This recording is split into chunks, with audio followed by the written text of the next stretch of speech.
வவுனியா மாநகர சபையினுடைய முதல்வராக இருக்கக்கூடிய மேயர் அவர்கள் காண்டீபன் அவர்களையும், சாவகச்சேரி நகர சபையினுடைய உபதவிசாளராக இருக்கக்கூடிய கிஷோர் அவர்களையும் கெசட் நோட்டிஃபிகேஷன் மூலமாக வடக்கு மாகாண ஆளுநர் அவர்களது பதவிகளில் இருந்தும் மக்களால் தெரிவு செய்யப்பட்ட அவர் உறுப்புரிமையிலிருந்தும் அவர்கள் நீக்கப்பட்டிருப்பதாக ஒரு கெசட் நோட்டிஃபிகேஷனுக்குள்ளால் ஒரு அறிவித்தலை கொடுத்திருக்கின்றார்.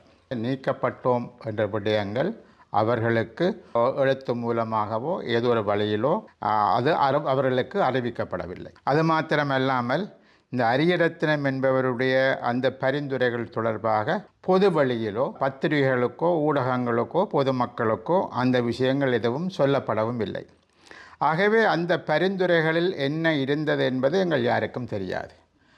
ஆனால் அவர் என்ன கூறுகிறார் என்று சொன்னால், அரியரத்தினம் அவர்களது பரிந்துரையை தான் ஏற்றுக்கொண்டு அதன் பிரகாரம் இவர்களை இந்த உறுப்புரிமையிலிருந்தும் பதவிகளிலிருந்தும் நீக்குவதாக தான் முடிவெடுத்திருப்பதாக சொல்கின்றார். ஆகவே அந்த பரிந்துரைகள் எது என்று வெளியில் இருப்போருக்கு தெரியாத ஒரு இரகசியமான முறையில் இது நடைபெற்றிருப்பதாகத்தான் எங்களுக்கு தோற்றமளிக்கின்றது.